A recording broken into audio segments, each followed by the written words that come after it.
Okay, everyone, it is right up at noon here in Texas. I know some of y'all probably join in from out of state, but we are excited to have everybody today. So, welcome for all those who are able to join us. Just a couple housekeeping things. So, we will have a recorded webinar. We are going to post this on our YouTube channel. So we will have that available. It'll probably be next week. It's going to take a little time to clip anything out and get that up there. So don't worry too much about writing super fast and furious. You can always go back and get that on our YouTube channel. So if you have any questions, we do ask that you use the chat and we will probably open it up to questions a little bit later, but use the chat while we're presenting. Otherwise, we will be here all day. So if you don't mind, that would be great. And in addition, we will be talking about our wonderful And so USDA. the other thing is, we talked about, for example, there we go. And if you can, just keep those microphones on mute. If you know me at all or visited with me, my ADHD gets the best of me sometimes, and I will chase squirrels all day long if you guys forget to turn those speakers off. So keep those on mute for us. And then, like I said, we'll let you unmute them at different points during the webinar, probably, and ask questions. We do ask that if you have any questions, kind of keep them broad. I know that there are lots of questions you guys have probably regarding conservation planning and about specific resource concerns that you have on your operations. But in the best interest of everybody's time, please keep your questions general, and then we can provide those contact informations where you can reach out to your either individual agents, or you can reach out to like Floyd and ask those individual type questions at a later time. So just so we can keep on moving and then we don't get bogged down with too much in the weeds, so to speak. All right, with that, we'll go ahead and kick it off. So thanks again, you guys, for joining us. I'm really excited to see everyone today and to get to visit with you guys.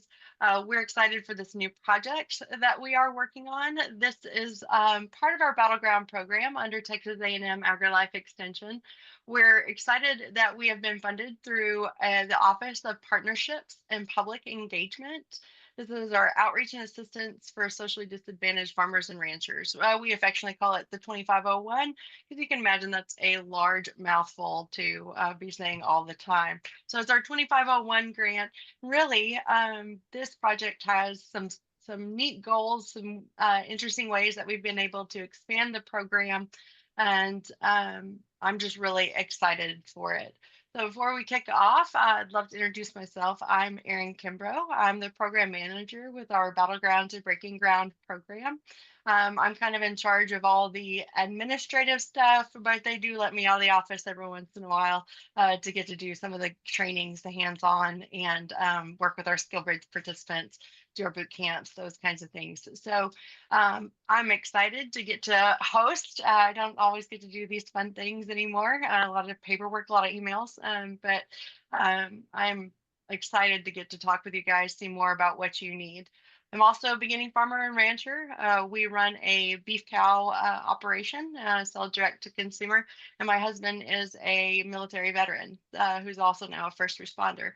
So we're kind of all in the same boat, I think, and we love developing programs that help both of those populations really be more successful, more sustainable, and be able to build these operations that can withstand the test of time.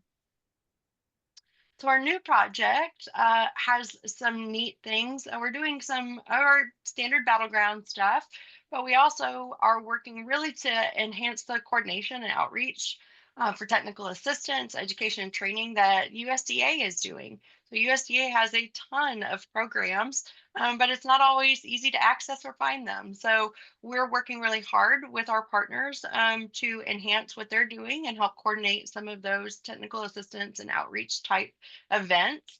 And we're also really helping to bring our military veterans and beginning farmer ranchers to our USDA programs and help provide training. some of the activities we'll do under this project are to enhance our online courses. We do have a handful of online courses through our Battleground program, but really we want to add some courses like natural resource management and pasture and rangeland management, as well as some production specific courses like beef cattle production and small ruminant production, some working cow horse, those kinds of things. So look forward to those courses being developed over the next couple of years. We also doing a lot of hands-on learning.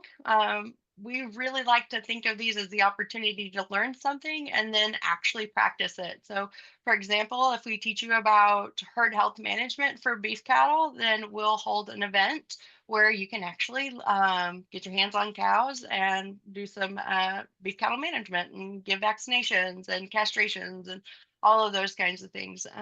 In addition to that, thanks to this funding, we're able to provide stipends for our military veterans up to $362 for up to 2 events per year.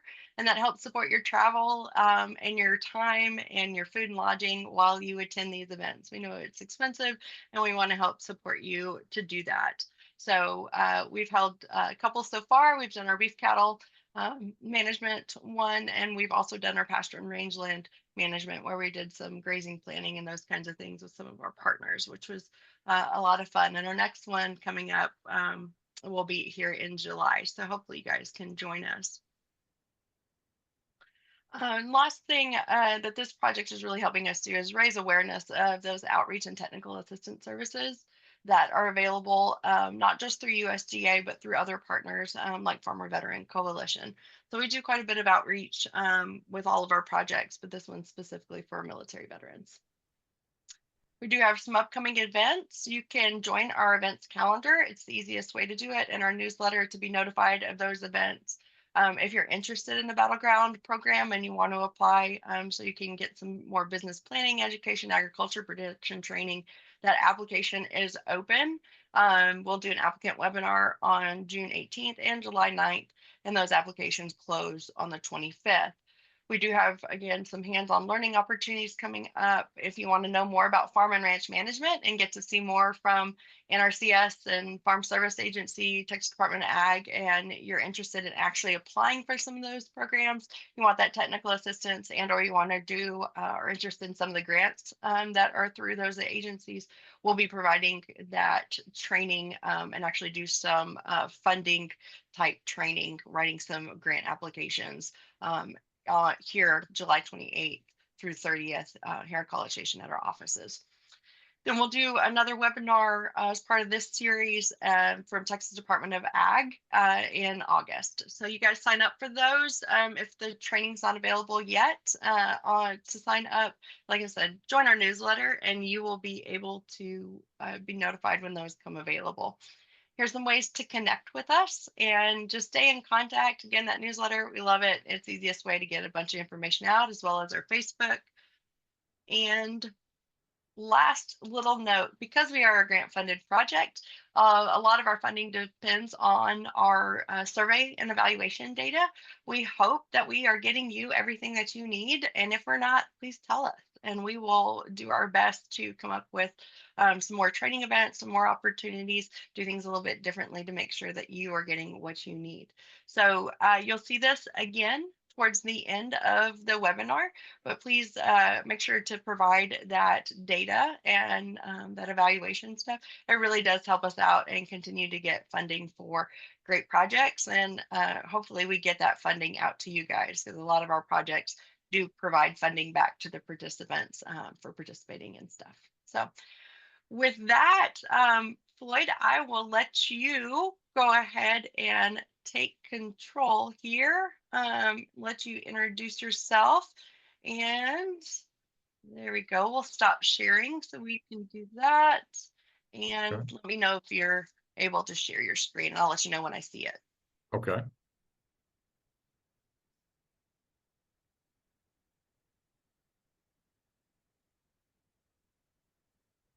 Can you see my screen? Yes, sir, I can. Perfect, perfect, perfect. Slideshow. Okay. Well, good afternoon, everyone. My name is Floyd Knowles Jr. I am the State Outreach Coordinator, Tribal Liaison, and the beginning former rancher veteran coordinator for USDA. So I wear a number of different hats for my agency. The agency that I work for is the Natural Resources Conservation Service, which falls under the USDA umbrella. And just FYI, there's 28 different agencies that fall under that massive umbrella. So once again, it's kind of critical to go through and make sure that you have the right agency that you're wanting to work with or obtain information from to move forward. But once again, I greatly appreciate this opportunity to talk. If you can mute your microphone, please. But from there, basically, working with USDA is a great honor, and I'm glad I had the opportunity today to actually visit with you all and explain just a little bit about my agency and what we're kind of founded on. So let me go ahead and begin. Who we are. We're the Natural Resources Conservation Service, which is a federal agency under USDA. From there, our mission is we deliver conservation solutions so agricultural producers can protect natural resources and feed and grow the world. And our vision is a world of clean and abundant water, healthy soils, resilient landscapes, thriving agricultural communities through volunteer conservation. So you might ask, what do we do?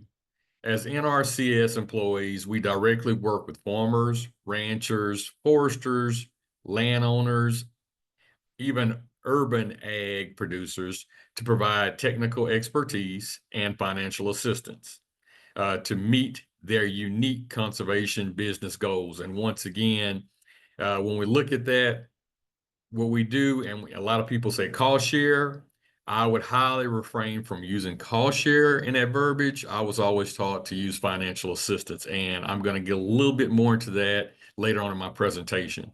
And then also the word unique, because everybody's property is unique. Even though you have a neighbor right next door, maybe with the same amount of acres, your property is unique as opposed to your neighbors, because once again, you might have different objectives. You might have different goals. Once again, his or her pocket might be deeper than yours, so they can go through and do a lot of different things maybe that you can't do.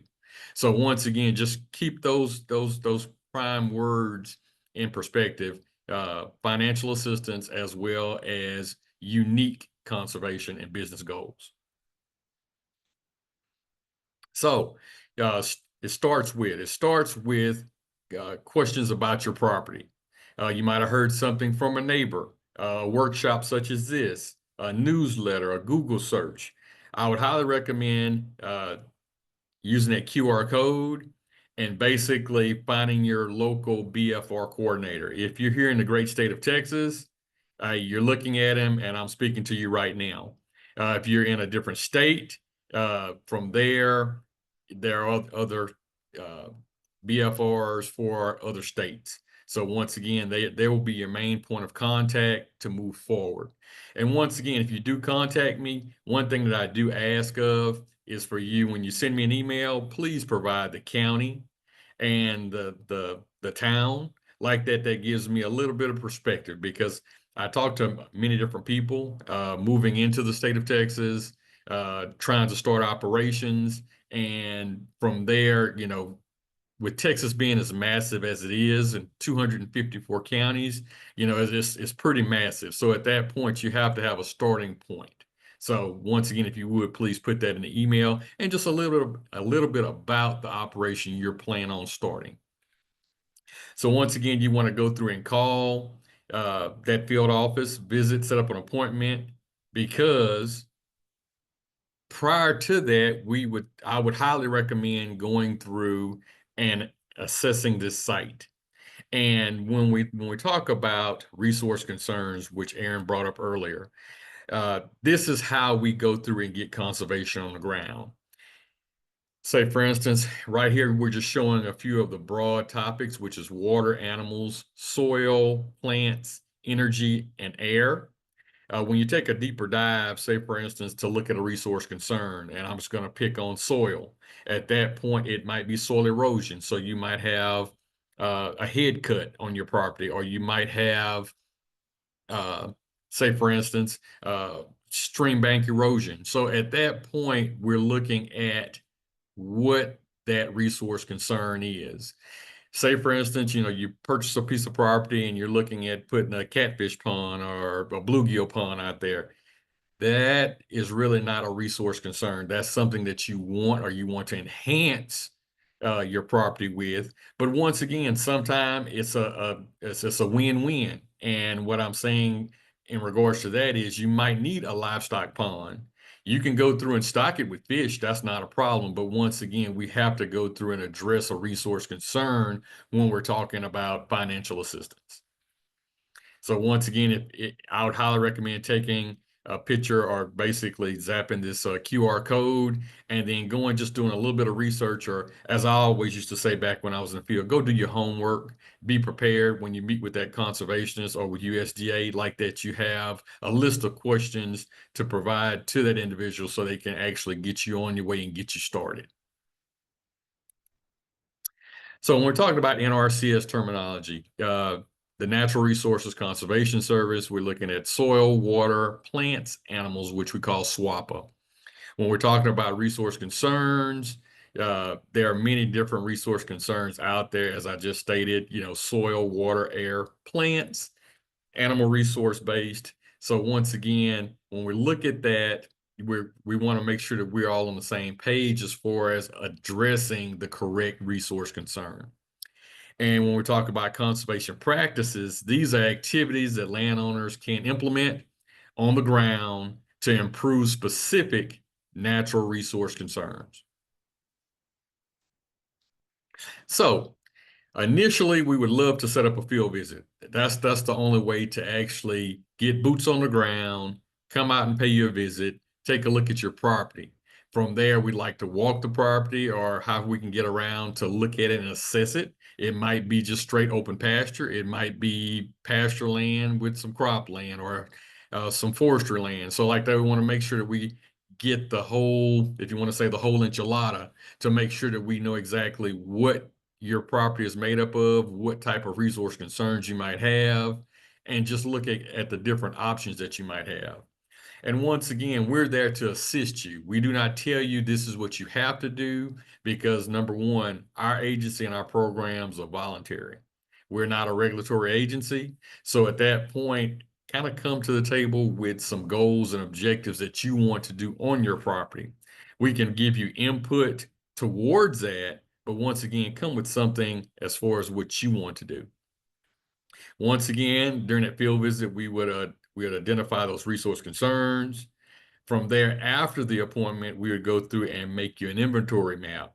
And basically that would showcase basically the property itself, showing the boundary fences, cross fencing, water, maybe livestock pens. If you had encroachment of woods, it would break out the woods to show those to be different or a different land use than, say, for instance, a pasture land. So once again, that map is very critical to actually be your roadmap to knowing your property and knowing that specific field. So like that, when you're having those conversations with that conservationist, y'all on the same page. You're talking both about field number 3. Okay, we have identified field number 3 and we're on the same page. We're not guessing to say, oh, well, it's that field down in the bottom.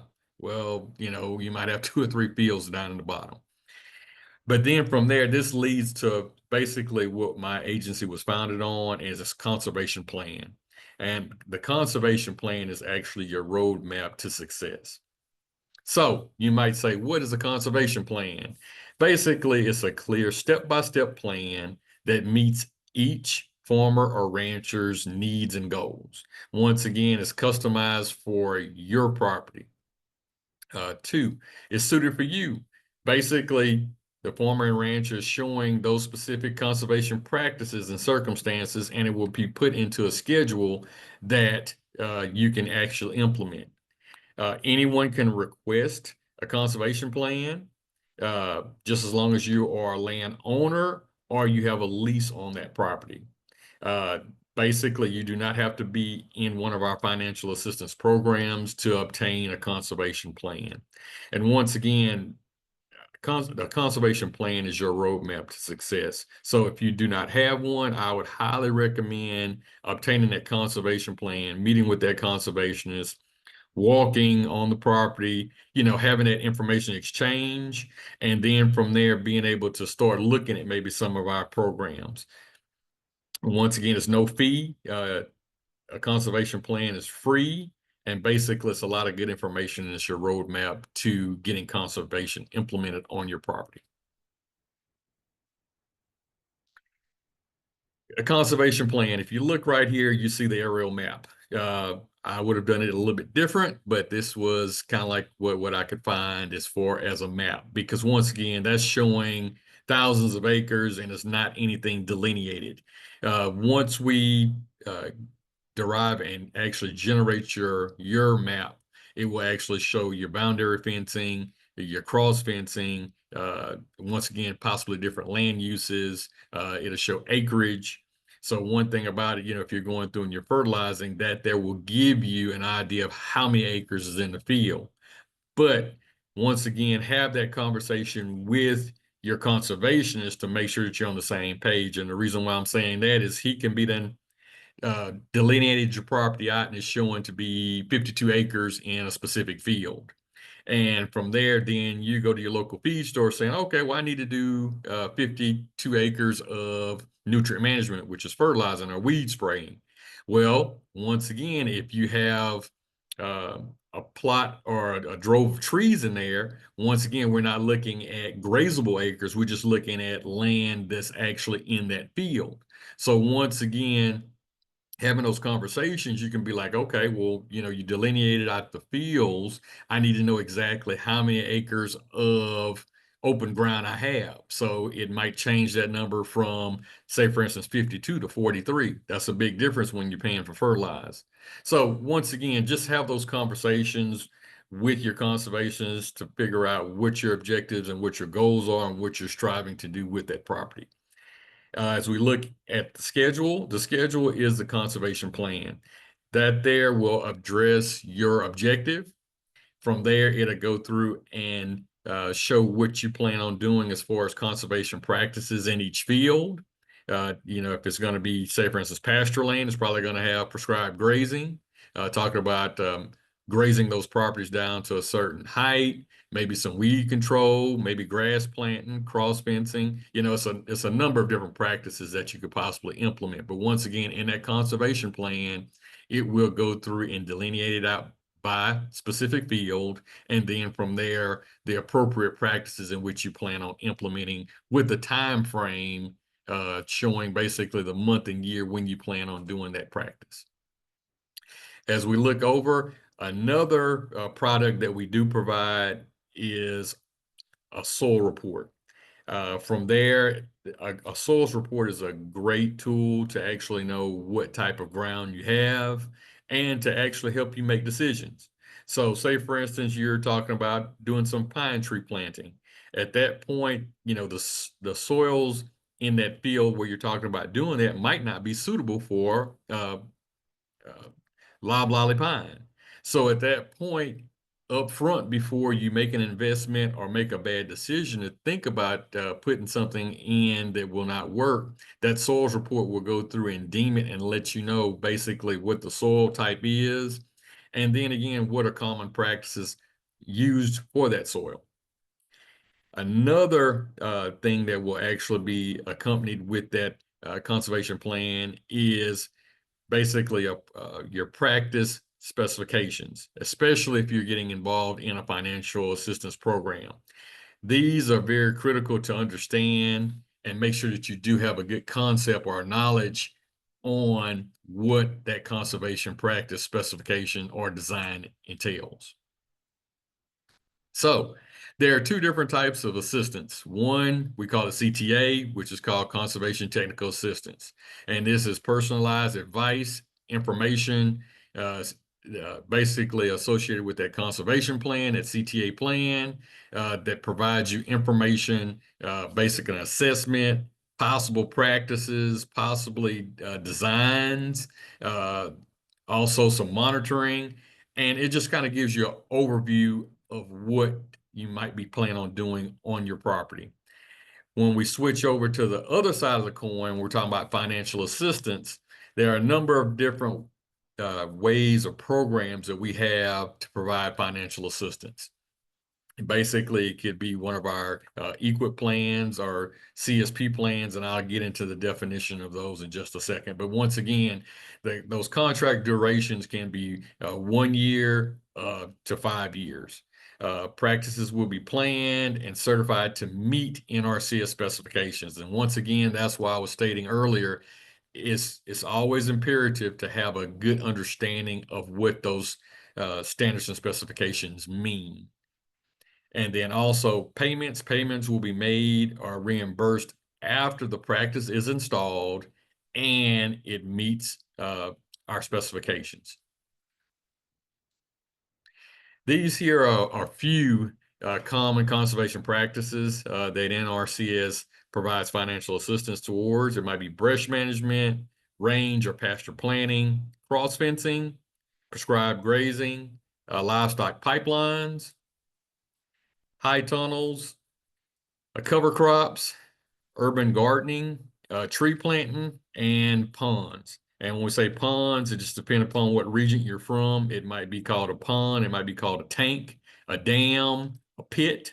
So it's a number of different terminologies for basically a water source.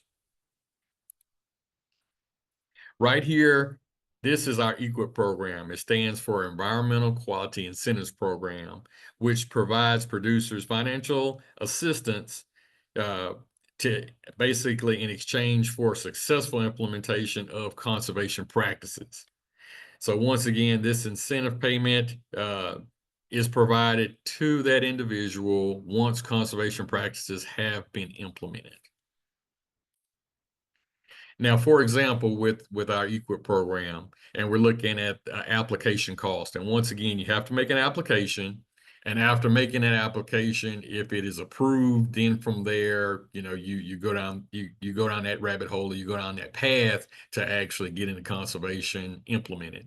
But as we look at these examples of an application, you got your practice name, which is going to be brush management. One critical thing to really look at is the scenario, because you'd be like, oh, okay, well, Floyd, why do we have brush management listed here twice? Well, the reason why is because the top brush management is looking at 51% of the canopy cover in that field or in that location. The second brush management is only looking at 11 to 30%. So once again, that practice code is still the same. The unit type is going to be acres, but you look at that payment rate, it's like, whoa, that's a big difference, because once again, if it's thicker with this canopy cover, it's going to basically take more fuel, more diesel to actually go through and mechanically treat that. So at that point, we're looking at acres. We're right here where it has your estimated practice units, which is going to be acres. That's 20 acres for the brush management number 1, 5 acres for 2. And if you can see on that far side, is going to show basically the estimated cost, which is associated with that. So then again, you might say, okay, well, I understand that all is good. My total estimated cost is $10,975. Okay, well, I want my check, Uncle Sam. Well, from there, once again, as I spoke on a second ago, it's what is implemented. So once again, this might be what your application looks like, but when it comes time to implement that practice and you get out there and right here, this 5-acre brush management is along a creek and that area was not delineated out. So at that point, you can only do 3 acres. So we're going to pay you on what you do, not what's estimated. So from there, we go through and look at it and say, all right, range planting, you have your practice code, you have your payment rate. Well, once again, it's going to shrink there. So it's going to be 23 acres. So it's not going to be that $10,975. It's going to be a little bit less. But once again, it's just the point of having a conversation and making sure that everybody's on the same page when we're talking about contracting and implementing these conservation practices. CSP, which stands for Conservation Stewardship Program. Basically, this program here increases your level of conservation by adopting additional conservation activities on your property. And the way that we do that is basically through enhancements. It's a number of enhancements that an individual can actually go through and apply for under CSP. But one thing about it, you have to maintain the baseline level of conservation.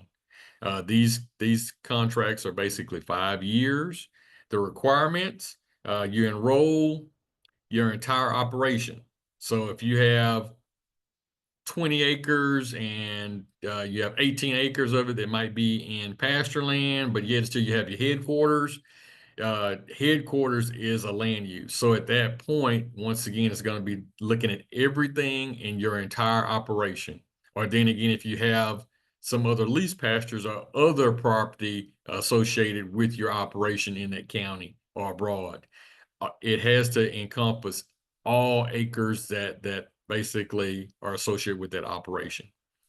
But once again, the minimum criteria, you must meet at least 2 priority resource concerns on each land use. So say, for instance, it'd be 1 for headquarters and 1 for your pasture land.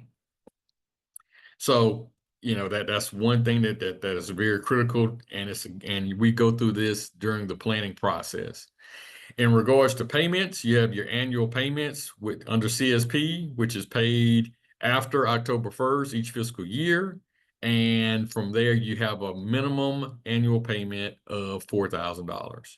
So that, in a nutshell, that just kind of talks a little bit about it. But once again, the more enhancements that you incorporate into your CSP, the higher your minimum annual payment would be. Now, we do have, if you want to call it a program that fits right in the middle, which is our EQIP Conservation CIC. And that's going to be Conservation Initiative Contract. And basically, it is a stepping stone between your EQIP and your CSP.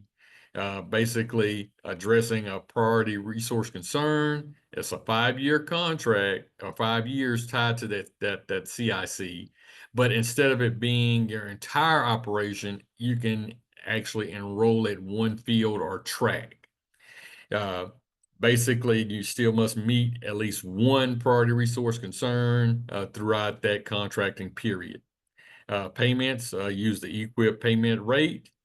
Implementation payments, basically paid after certification of that conservation practice. And then your annual payment, which is made after October 1st. We do have a number of easement programs. Once again, we have the ALE, which basically protects cropland, grasslands, working lands, and farms. But then we also have our WRE, which is going to actually look at protecting and restoring and enhancing wetlands. So it mainly be geared towards, say, for instance, areas that are maybe wooded or basically that fall under that delineation of wetlands. So what land is eligible for ACEP or ALE? Once again, it's agricultural lands, croplands, rangeland, grasslands, pasture land, and then also non-industrial private forest, which basically is forest land. When we're talking about funding pools for applicants, you have your beginning farmer rancher pool, which states has not operated a farm or ranch, or who has operated a farm or ranch for not more than 10 consecutive years.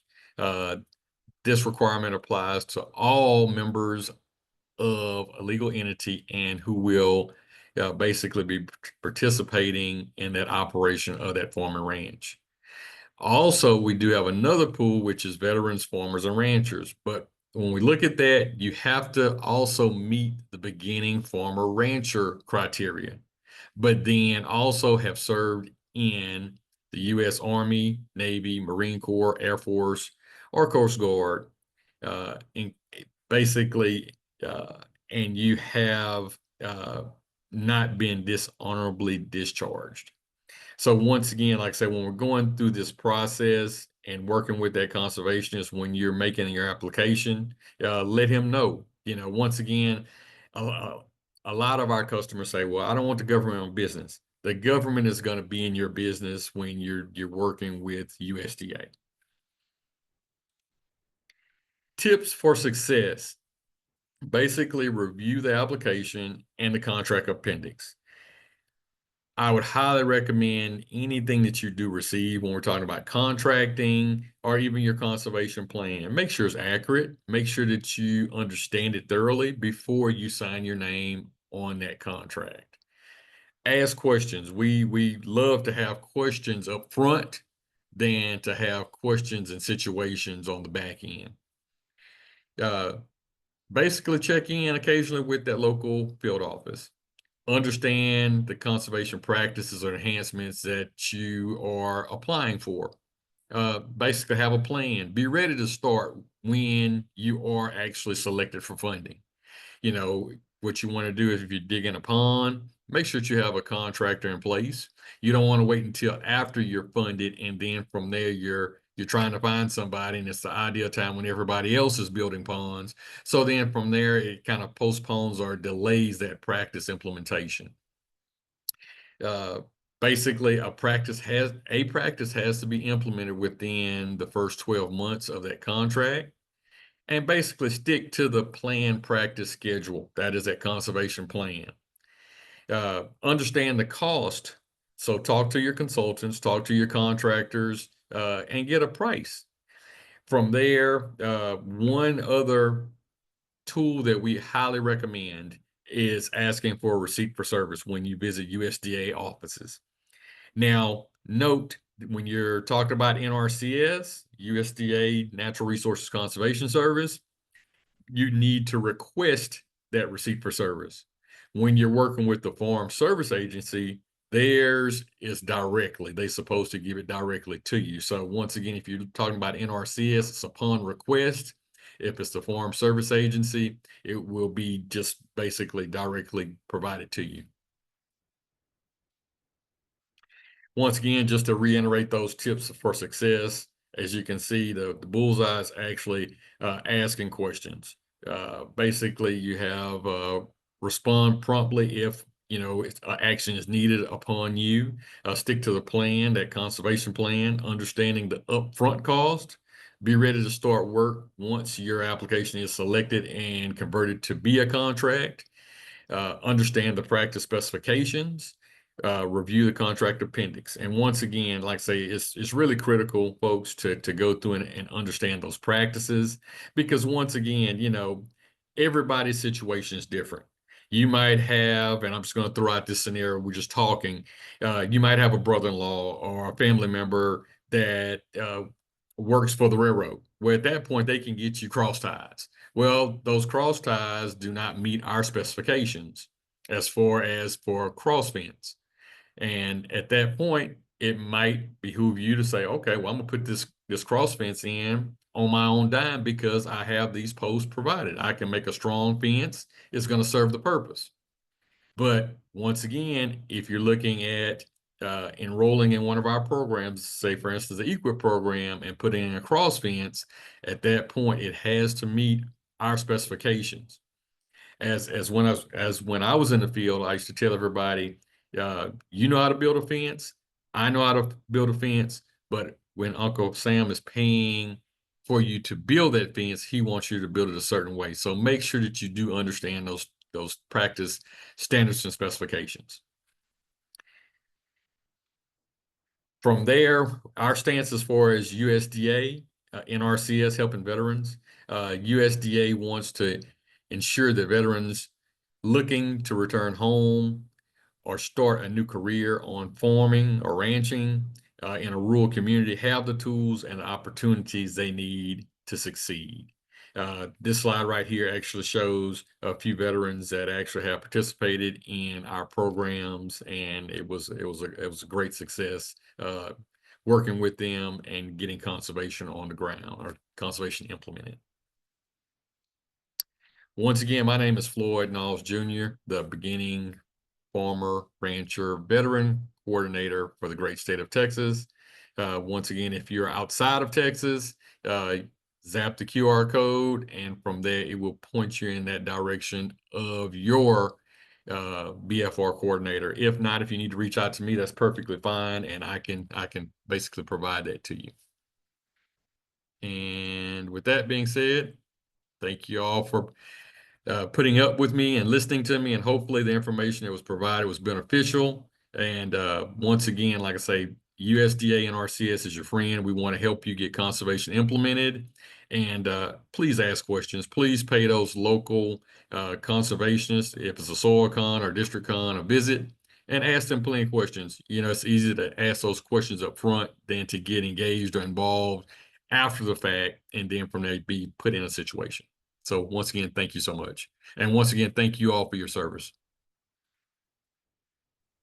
Thanks, Lloyd. That's awesome. Yeah, really informative. I was telling some folks, I've been to a lot of presentations for NRCS before, and I really love that you guys are including so many graphics and pictures of the different practices and stepwise process. I think it really streamlines a lot of what it is, because you guys do so much. That's what I've learned working with you, is it's just the amount and wealth of knowledge that you guys are, and that remember, guys, take advantage of that, because that is free to you. It's a tax paid service that's provided. It's not going to cost you anything to get that technical assistance. So make sure to reach out to those folks in your area. And I always suggest, like Floyd said, to make an appointment if you can. They, like most of us, would prefer to be out in the field and working alongside our farmers and ranchers, and spending as little time in the office probably as possible. So make sure you make an appointment. You don't want to drive all the way to their office. A lot of times there's one in your county. Some of our counties are bigger than others, and then not be able to meet with them because they're out in the field. So make sure you do that.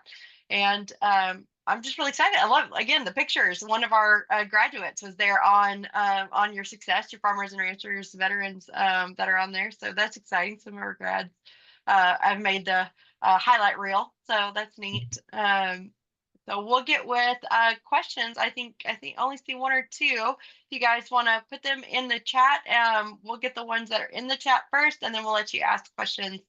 Just open up your mics. Heidi, do you want me to go ahead and take it? Sure. And I've got a question I'll circle back around to, depending upon if they come up with any, if they come up with a question or not. Cool. All right. So the question is, receiving a copy of the recorded call or presentation. Yes, absolutely. We will again post it on our website, or sorry, on our YouTube, social media. It'll go up there. When you do me a favor, if you'll spend the time to get that survey done for us, I will send you a copy straight to your email along with the slides. Hopefully that's a deal for you. So do the survey, and then I'll send it directly to you. All right, that was the only one I saw.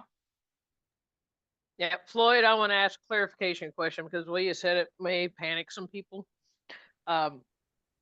Whenever we're dealing with USDA as a whole, are they able to just carte blanche come out and show up to your place unannounced? For those that are worried about those kinds of things, because I think that's some more of the worries than they are over maybe just coming in doing paperwork with you guys. No, ma'am. Basically, we are a voluntary agency. At that point, basically, we're not going to just pop up at your property. Yeah, basically, you can provide us an invite. We will meet with you at a specific location, the gate, the house, the barn, wherever you want us to meet you. At that point, we will go through and address whatever kind of concern you might have. If it's going to be basically a conservation plan, if you already actually are engaged and have, you know, an EQIP contract or a CSP contract or something like that, we still respect individuals, give them a call, say, hey, look, we're coming out. We need to do this inspection, whatever it might be. Now, I would say if your property is right off a main thoroughfare, somebody might just pull over and be like, okay, well, they go out and start doing their work, whatever, but I'm sure they're not going to hop the fence and go in there. But, once again, I would say just communication is key, but no, we are not going to be popping up at your property and doing things we shouldn't do. Yeah, I can say from personal experience, we have over 17 NRCS contracts on our operation, and y'all have brought state office folks out to come see all the different things because we've got some unique ones. And they are always very considerate of our time and requesting, give us plenty of notice to come out and let us know who's coming and why they're coming. So always very respectful of our operation. All right, got another question for you to help people with a little bit of clarification. For the conservation plans, if when you initially go through and do the walkthrough with them and their game plan and vision was one thing, let's say in 3 years they go through and they decide, hey, yeah, that wasn't working, or we want to add something new in here. Is there ability to go back in and update those conservation plans to reflect the new goals and visions for the property? Yes, ma'am. You can go through and update your conservation plan at any time. The only way that I'd say that it would be hard to actually go through and change it is if you're under contract. If you're under contract, then from there, especially if it's addressing that specific field, it might be kind of difficult to go through and do an about face and do something totally different than what you're doing. But once again, you can go through and update your conservation plan at any time. And like I say, once again, I would highly recommend getting those conservation plans now. And then from there, you can always come and apply for our financial assistance programs. Once again, when we're talking about EQIP, you can sign up at any time. Now, we do have ranking windows or windows of opportunity, and when we do get monies provided to us to fund those applications, but you can make an application at any time. All right, going along on that contract piece. If you've got an active contract with NRCS and something comes up, you decide to sell the property, what happens with that contract? That's a great question. So basically, if you have a contract with NRCS, the appropriate thing to do is number one, update that district conservations and let him or her know, hey, look, I'm putting my property up for sale. I know we still have these conservation practices associated with it. And from there, if you do have a buyer or somebody that is interested in purchasing a property, be upfront with them. Let them know, hey, look, this was a part of a USDA program. It might be grass planting, it might be tree planting, whatever it is. At that point, you can actually go through and transfer that contract to the new landowner as long as they understand the practices and what the requirements are. And from there, they can actually get that contract transferred over and they can receive that money as long as they meet the eligibility requirements. Now, also to elaborate just a little bit further down the road with that question, say for instance, you had an EQIP contract and you completed that contract and then 5 years later you decide to sell it. You really need to go through and look at those conservation practices that were implemented, because once again, each conservation practice has a standard and specification along with a lifespan. So for example, it might have been cross fencing. Well, cross fencing has, and I don't want to tell you wrong, it's a 20 or 25 year lifespan on that fence. So at that point, that new owner should go through and accept those practices that were implemented. That might take, say for instance, you as the landowner is selling it in your deed or in the paperwork that you're going through to sell it to that individual is to make sure they do understand that, look, these practices were implemented. At that point, I want to make sure that they are going to be there for that lifespan. If not, you will be held responsible, Mr. New Landowner. So like that, it takes the liability off of you as the previous landowner that's selling that property.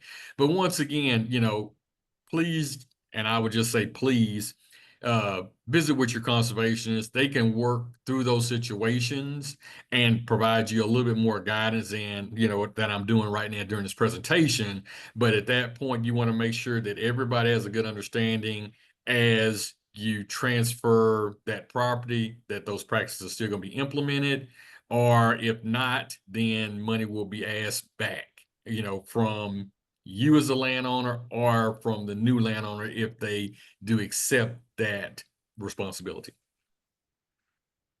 All right, going in with say equip.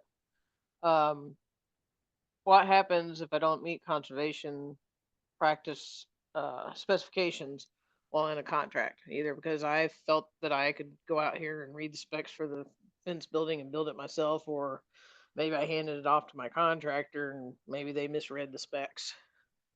Okay. Well, from there, you as a landowner, you as a landowner and the contract holder will be held responsible to actually get those practices implemented to meet our standards and specifications.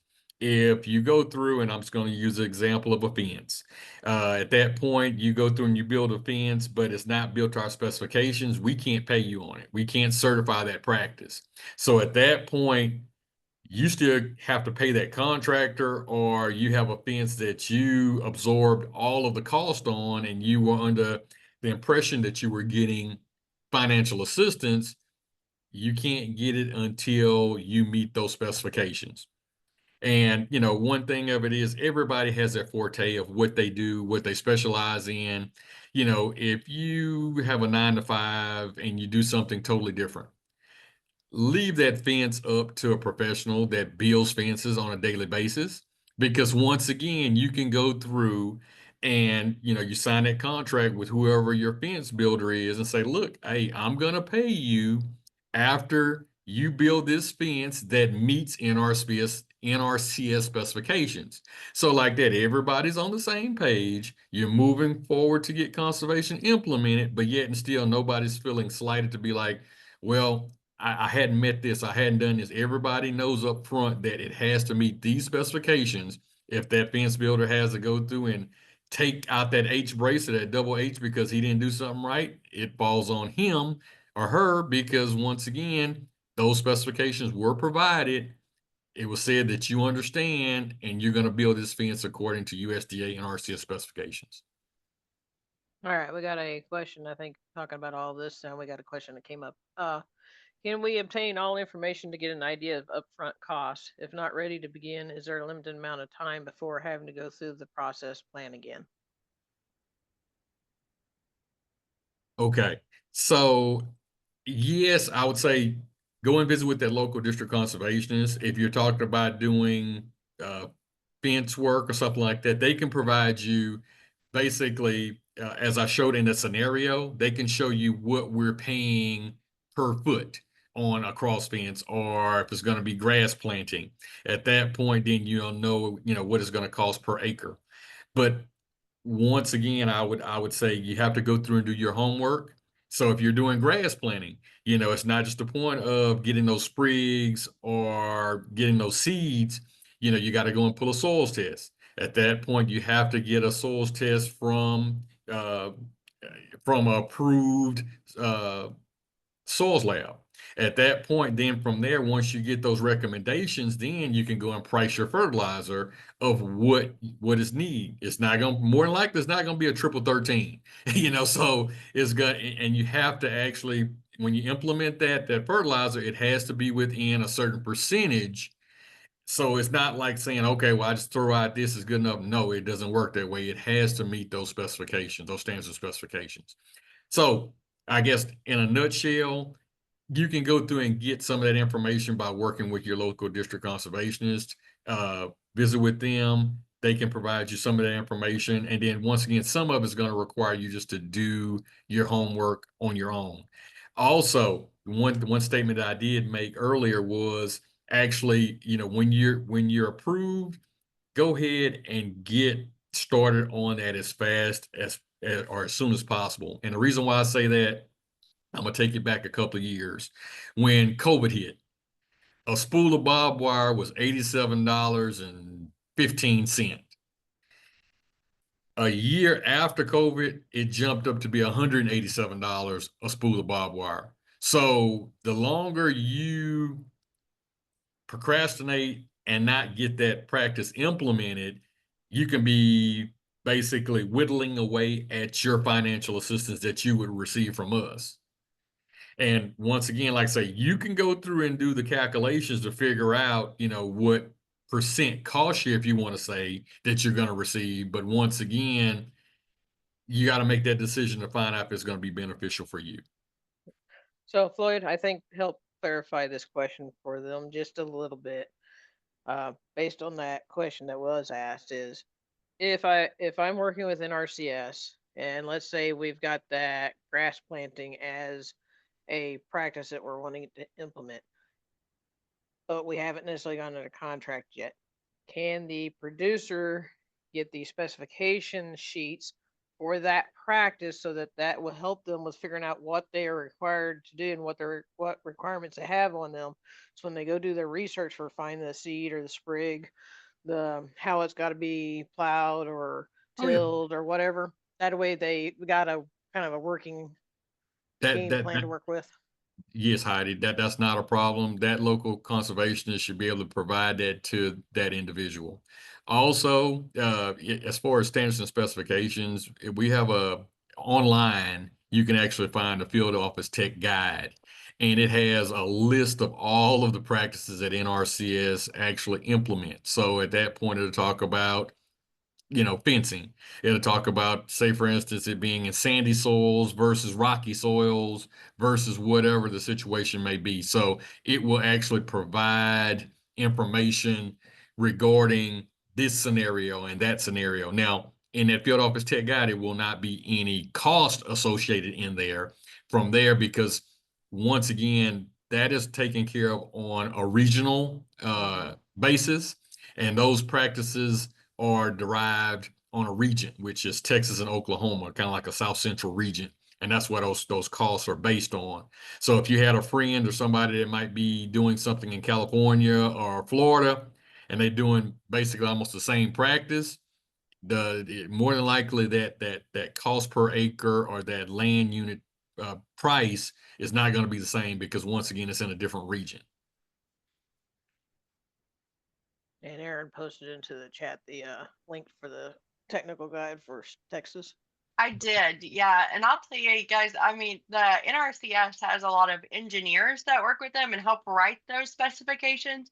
So I can tell you, as a producer, there have been times where for us, I would say the payment rate didn't make sense for us to actually run it as a contract with NRCS, but we did use their technical guide to give us guidance how to build that practice, so that we knew it was going to be quality, and I didn't have to go pay somebody to draw that out and make all of those plans for us. So it's really helpful. It's honestly a little bit takes some getting used to on how to navigate, but there is a lot of great information in there on how to implement a practice, how to maintain one, how to operate one, how it's beneficial, where it's used, lots of things. So just because a practice maybe might not have financial funding in your area, you can use those guides to be able to help give you some guidance on what to use and how to use it. And another thing I'd like to throw out there, once again, it's no telling what amount of funding we will receive per county. So at that point, don't get discouraged. If it doesn't work out that first year, come back that second year. You might have different objectives and goals. You might want to go and incorporate another field into what you're talking about doing. So once again, don't give up. I would say be persistent and always ask for a receipt for service, because that receipt for service is a great recap, especially if you're totally new to farming and ranching. Or then again, it just holds that individual accountable for what he or her said. And from there, you can go back, you can go and do your research, your studying to make sure, okay, well, yes, okay, I do understand this. Or if not, it might spur questions at a later date. So, once again, it's just best management practices. I always get it in writing if you can. At that point, you can always follow up later. Yeah, and I'll add to that too, you guys, be involved. One thing that I learned and I absolutely love about NRCS is getting involved with the working groups. The NRCS office, they are usually linked with our soil water conservation districts, and they help host working groups. And at those working groups, we as producers have say and influence over what resources are addressed, and where that funding goes in our counties. So the people who show up at those meetings are the ones who get to say how we're spending those, what resources are we addressing, resource concerns are we addressing, and those kinds of things. So get involved. And I think the Soil Water Conservation District, they do like meetings once a month, I think, for the most part. That is So correct. they're open typically to the public. You can go get involved with those, and make sure to get on the notification list for your county for your NRCS. And typically it's your FSA office as well for those, their newsletter. And a lot of times they'll send the notification of when those working groups are going to be happening. I think they're typically in the spring, if I remember that right. Correct. Yeah. So get involved, get in there, They, and they, you they can't happen. complain. They happen all time of the year. So once Okay. again, at your prospective county, go and visit with that district conservationist. And as Aaron stated, ask them about the local work group meeting. And from there, you like to participate. When is the date? And if it's already passed, well, they might have some ideas of when the future one's coming up. But once again, like I say, just make yourself known, be visible in the community, and just have those questions for that conservationist, because that's what they're there to do, is help you and make sure that your operation is a success. Amen. Yeah, I would say, but we've gotten a lot of our participants who are like, well, I think they just want to help the big producers. And I'm like, well, how do you get to go in there, and have you met them? Have you told them you're in town and what you need? And most folks haven't yet. And so they just don't know they're around and what the community needs. But I've never met a agent within the NRCS that has not been open to exploring new ways of doing things if it makes sense, and trying to help out. So you guys get to know them, and there will be good friends hopefully for life, and be able to continue to provide that information to you. So with that, I don't see any more questions. We can stay on for just a little bit longer and let you guys unmute if you have other questions. Remember, we've got that survey link. I did post it in the chat. I'm going to go ahead and try and share my screen. If you need the QR code, I think a lot of people take them on your phone, so you probably can use the link better, but I'll post it here just in case. And with that, I'll tell you guys, thank you. Thank you for joining today. We're really excited that you were able to get on here. We'll post it, do that survey, and I will send you the presentation slides, and I'll send you the direct link to the YouTube when we get it. So thanks, Floyd, for joining us. I didn't know you're the military liaison now. So hopefully we'll see you in a couple weeks at our Project Advisory Committee meeting. So we'll see you at some other things. So we're excited to have you. And thanks again, everybody, for joining today. Thank you.